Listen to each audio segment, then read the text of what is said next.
my family for being here, and my son Robert for giving us a very nice introduction, and Jeremy tipping you off about the details of how you win elections and get delegates.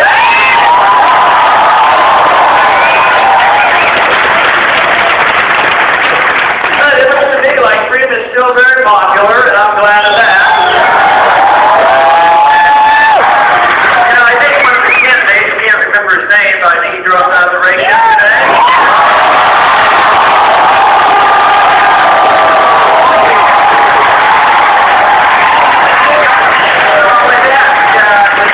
The last day I was asked quite briefly by me, what does that mean? I said, well, there were 12 at one time, we're down to 3. It looks like we're out in the field now.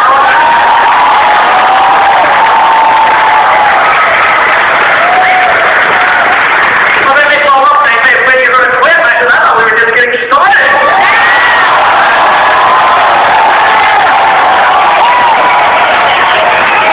We have a revolution to fight. We have a country to change. We need to change what's going on in the country. We might as well wait. We might as well get our balanced budget before we quit this kind of stuff. There's a lot of enthusiasm, and I welcome the enthusiasm and the encouragement, because there were a few years when I would go around the country talking about the same issues, and the crowds were a little smaller, and they were always polite. But the crowds now, people, when they ask about when are you going to drop out, I said, well, when nobody wants to support the cause of liberty. I said,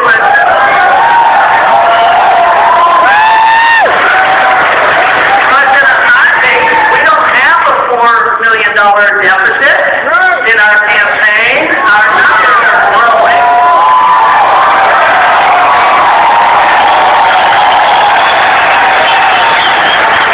And the money's coming in, so I take that as a stamp of approval that there's a lot of people who care about freedom, and freedom is still popular.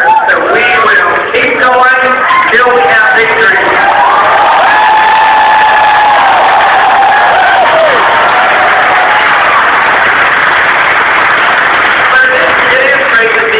Enthusiasm and so much support from the young people. There was one time in the 1960s they used to talk about the young people. They would say that if you were 20 years old and you weren't a liberal, you didn't have a heart. They also said that if you were 40, you didn't, and if you weren't a conservative, you didn't have a brain. I say, why can't you have both and believe in freedom and democracy?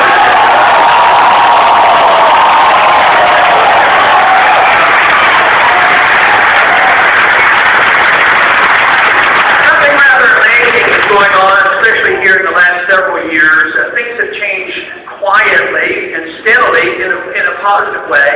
Although over the last 100 years it's been pretty much downhill for the cause of the Republic. We have undermined our Republic. But the last 4 years something dramatic has happened. There was a campaign 4 years ago. There was a lot of people paying attention. There was a lot of interest. But all of a sudden something happened. Many of the things that we have been talking about and warning about, especially the Austrian economists, talking about, the danger of printing money and running up debts and doing all these things, and what would happen, we'd have a financial crisis and watch out for the housing bubble. When that came about, all of a sudden the people started saying, that's what these Austrian free market economists have been talking about. Let's talk more to them, and this is what's happening. The people are paying attention. Who would have ever dreamed that 5 or 10 years ago that we would ever make the Federal Reserve an issue in a presidential campaign?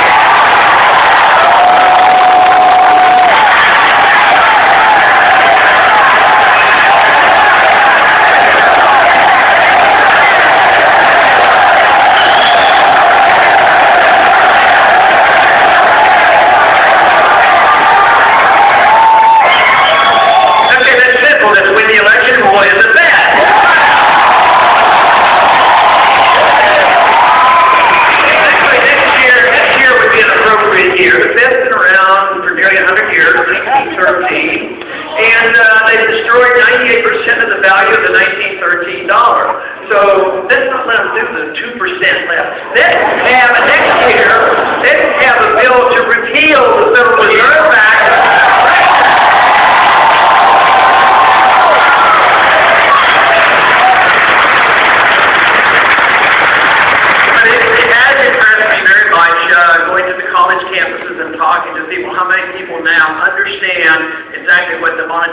issue is all about. And they understand by looking at a little bit of history and why the founders warned us about the money issue and why they put into the Constitution that the government, the Congress could not print money, they could only use gold and silver as legal tender. That's what we should do.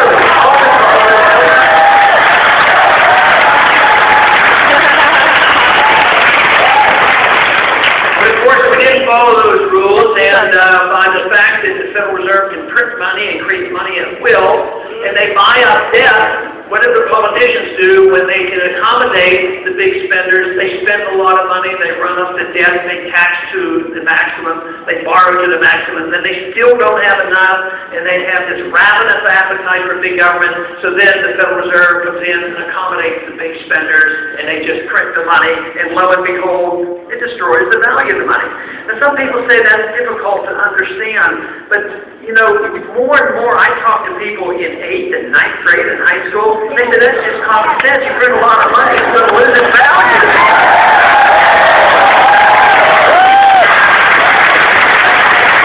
But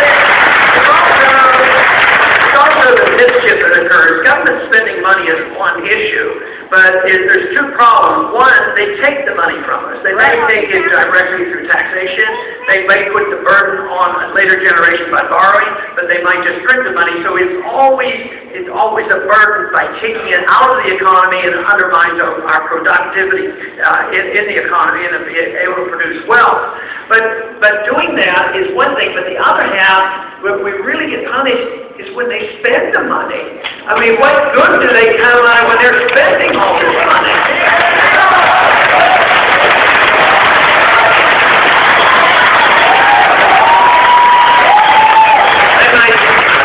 They might feel compelled to go start a war that we don't need and get us into trouble that we don't need.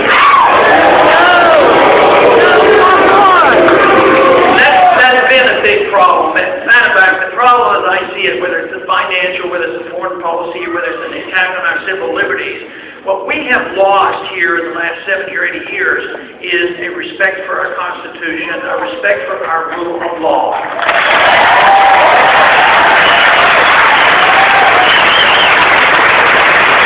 We got into trouble by allowing our representatives and our presidents to ignore the Constitution. We get into trouble. Why would the solution be only sending people to Washington who read the Constitution, understand it, and listen to their own laws?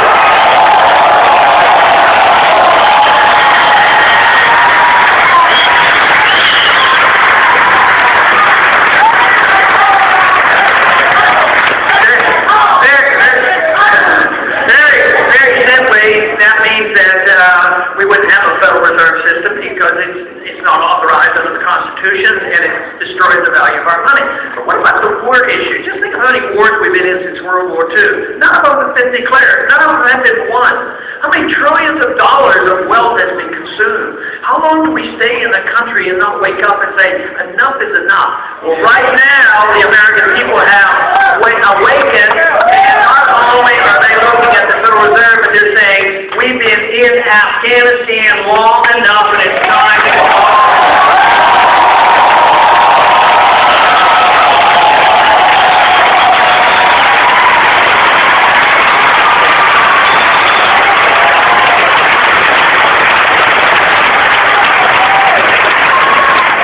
Defense of one country is proper and necessary, and the President has a responsibility to be Commander-in-Chief. But the President of the United States does not have the authority to start wars without the proper permission coming from the Congress.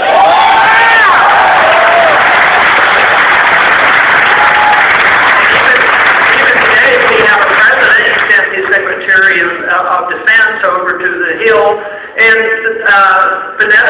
Secretary Panetta explained that we don't have to do that. We don't have to get permission.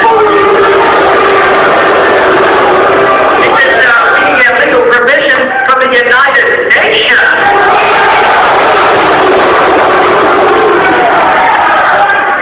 And of course, this is how we've gotten ourselves into way too much trouble. But great nations generally are not destroyed by military means. We did not. Fortunately, We did not have to have a nuclear exchange with the Soviet Union. I was drafted in 1962. There were just a few I served five years in the military. But, you know, even under those circumstances of how dangerous it was, you know, at least our president at that time called up Khrushchev and said, maybe we ought to talk this out. And there was an agreement. They take their missiles out of Cuba, and we took our missiles out of Turkey, and we didn't have to fight and kill each other and have a nuclear war.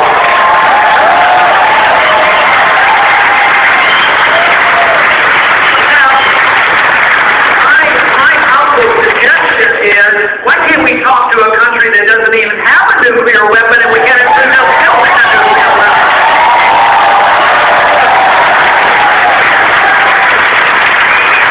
This is what the founders designed. In order to get along in the world, you should offer friendship and trade. The more you trade with a country, the less likely it will be that we will fight them. And this is what we should be doing. Just think how much better off we're doing with Vietnam. How many people did we lose? 60,000 and hundreds of thousands, if not a million Vietnamese died. The French were there for 10 years. All that effort to tell the Vietnamese what they should do with their government out of fear that they might the whole country go communist. Well, what happened? We lost the war, we left, they didn't go communist, they're trading partners that are ours, they've been westernized, we invest over there, they invest over here. Just think of what was achieved in peace that couldn't be achieved with war.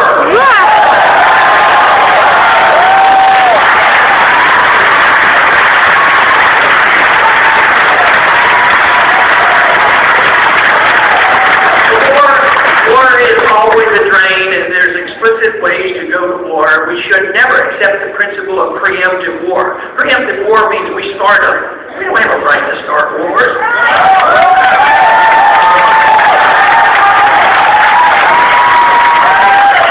We have an obligation to make our country safe and secure and have a national defense, but you don't do that by using war as a weapon.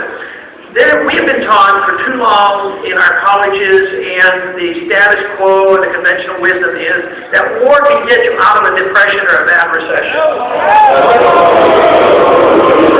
That is exactly right. It isn't right, it's wrong. Even if it did do that, it never justifies that type of killing, but it doesn't work. Wars are always an economic cost to a society.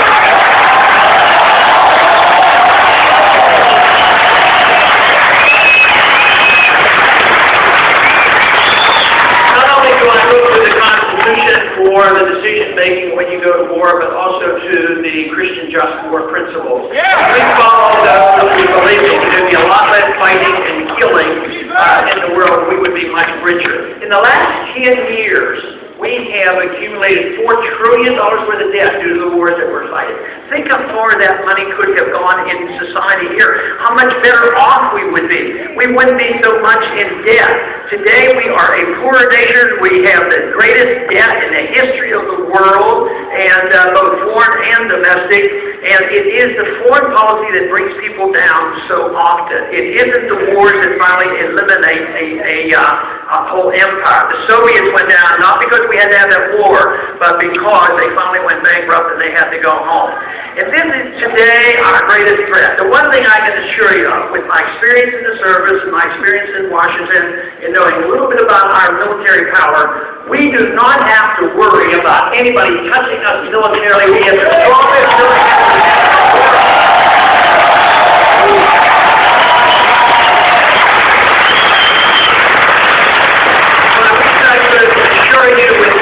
That much confidence about we have nothing to worry about.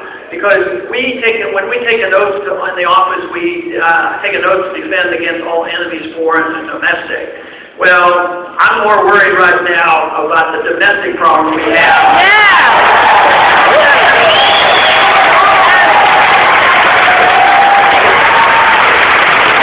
Think of how our civil liberties have been undermined in these past 10 years. And it has been feared. Some of it you can understand it, but it doesn't justify it. And we have accepted this notion in this last decade that it's okay to sacrifice some of our liberties to be safe. That is correct. It is never necessary to sacrifice liberty for the safety. And the founder said, if you do, you're not going to be safe, and you will lose everything. You will not, and you'll lose your liberties as well.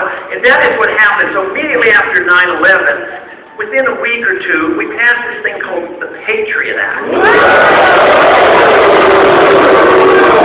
Now I know personally some members of the Congress that voted for the Patriot Act because they said it sounded good. I argued with one member on the day he was voting for it, and I said, why are you voting for this? You haven't even had time to read it. It just came up an hour ago. He said, well, I know. I said, you know, there's some bad stuff in this bill. He said, I know. And I said, why are you going to vote for it? He said, well, I just can't go home and explain to my constituents under these conditions why I voted against the Patriot Act. I said, well, that's your job. Go home and explain it to them.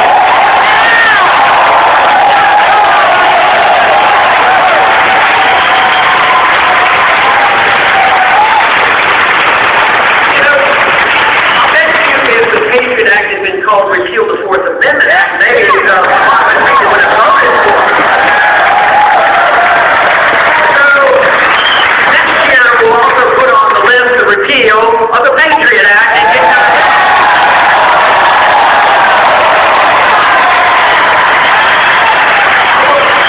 all that bill restore the Fourth Amendment Act, and maybe more people will vote for it under the nation. But our liberties are being systematically undermined. With the Patriot Act, we've essentially lost our privacy, and it has been eroding for a long time, but it is essentially gone. It also gives the authority to this agency of government, which I hope is not a friend of yours because it's not a friend of mine, and that's TSA.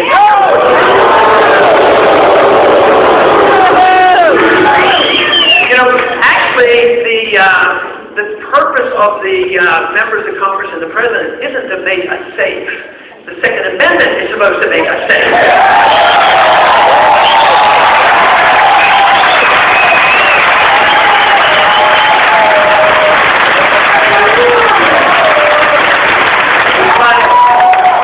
But the purpose, the oath of office is that we don't take an oath to, allegiance to our political parties, or that we provide safety above all efforts and ignore liberties. The oath of office is obey the law and obey the Constitution is what the oath of office is.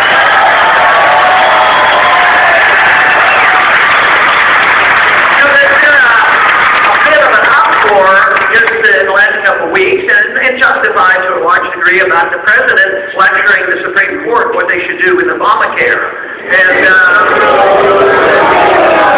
I think the easiest answer there is repeal the whole thing. Yeah!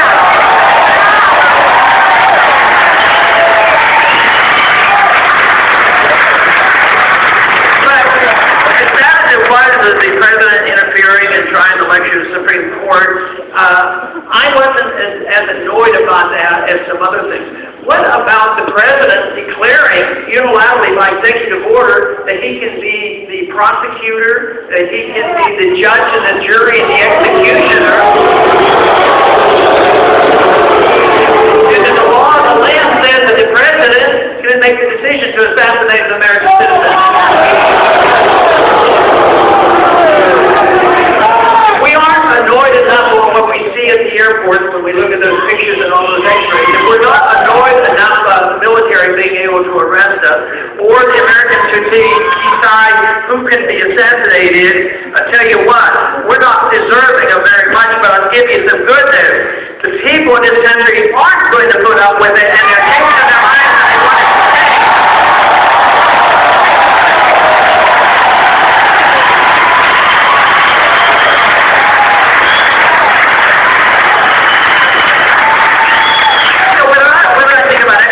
Policy, monetary policy, or civil liberties, or foreign policy. I think about the individual liberties and importance of individuals, and I think that's what made America great. It was the individual. The Declaration of Independence is very clear about where our lives and our liberties come from. They come from our Creator, and they're not from our government.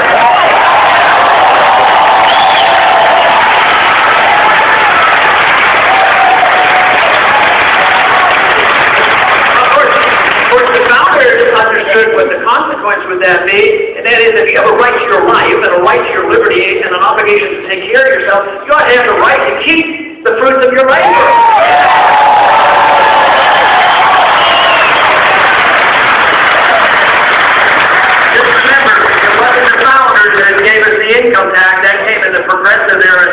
courtesy along with the Federal Reserve.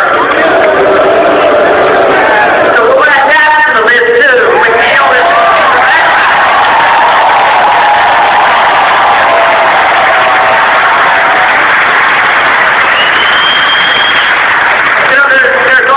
There's always an excuse, for all the laws. And this January 1st, we had 40,000 new laws placed on the books.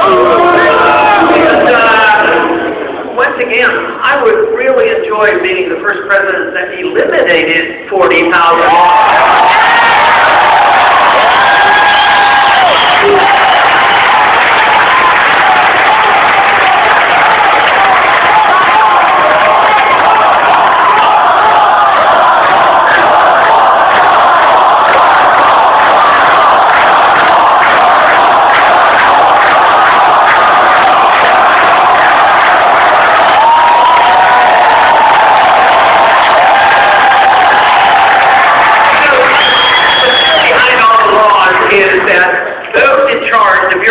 Politicians believe it's for your own good. That's what their claim is. And I've had members tell me on the hot spot that why are you voting for this? You're intruding on this personal decision making by the individual. He says, well, the people are too dumb. And they really believe it, but they do come along and they do it for your own good. And when that happens, if governments can believe that they can improve personal behavior by regulating you, believe me, we're in big trouble. That's where we are. And that's why we have so many laws and regulations. And the courts now are so out of control as well as the executive branch. Think of all the regulations. They're not legal. The executive orders, almost all of those are illegal from the president. Yeah. A couple of weeks ago, the president wrote an executive order. He took the Defense Production Act, which was written in 1950, and he renewed it. Not the Congress, the President renewed it with an executive order. He changed a few words. The emergency powers, which should never be granted if in case there's a war going on, the President can take over all of industry. But he changed the word. He changed the word. He said not only in time of war, but in time of peace, the President can do that as well.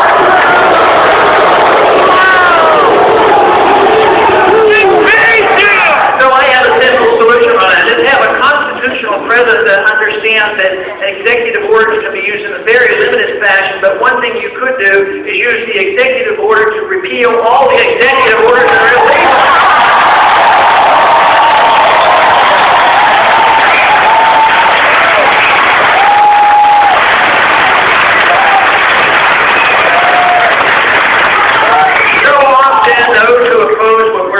What we do, we'll say, oh, you guys want to go back to the Dark Ages. No. And, but you know what the Dark Ages is big government and tyranny and tyrants and dictators and pharaohs and kings. That is old-fashioned. That's going back to the Dark Ages. What's going to the future is looking to a free society and improve upon it.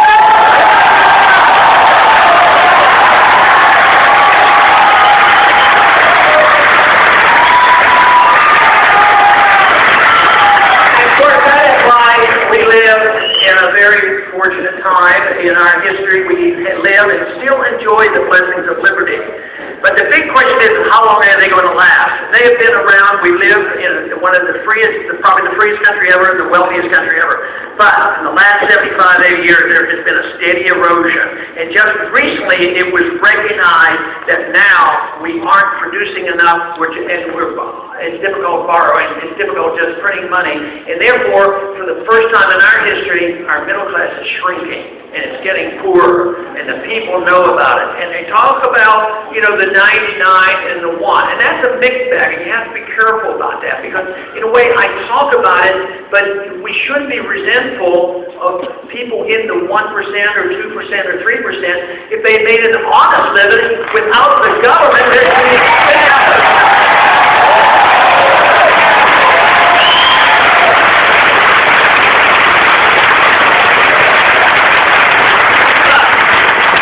Somebody in that tax bracket, that income bracket, making millions, if not billions of dollars, and they do it because they get bailed out and they work the system, they get their contracts and special privileges. That should be tolerated. But this is what has happened is the powerful special interests have been poor people. The housing program is the best example of this of recent times because it was designed to help poor people. Everybody deserves a house. Rights don't, you don't have a right to what you want or desire or demand. You have a right to your life and your liberty, but you don't have a right to somebody else's property, so you don't have a right to do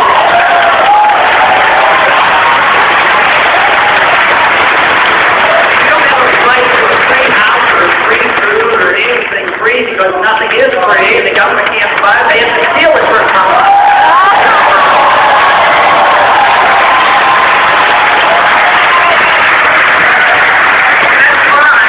That's fine for a while as long as we're wealthy, as long as we can borrow, as long as they trust our money. But eventually, it all changes, and that's what we're witnessing today. It's a change in attitude because we know this can't continue. Because we're living off the fact that people still trust our dollar around the world. But it's fast fading. There are plans being laid to have an alternative world currency, and this will be very damaging.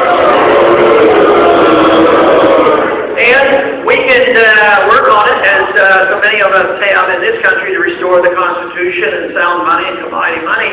But the other side of this argument, they know exactly what we know, and guess what? They're planning on a worldwide currency. They're talking about the United Nations, NIMF, and other things.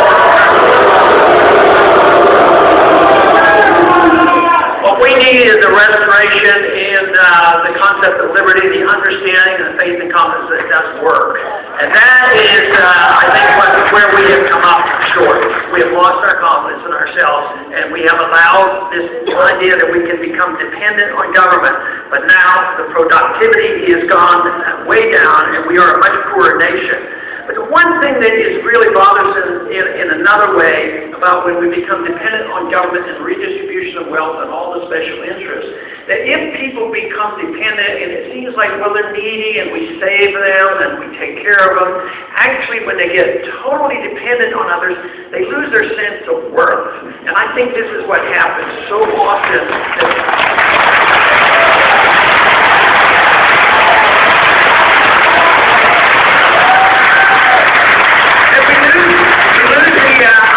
What freedom is all about. For me, it's seeking excellence and virtue. That's what our personal responsibility is, whether it is caring for ourselves and our family, if it's caring for our intellectual pursuits, if it's caring about our spiritual life.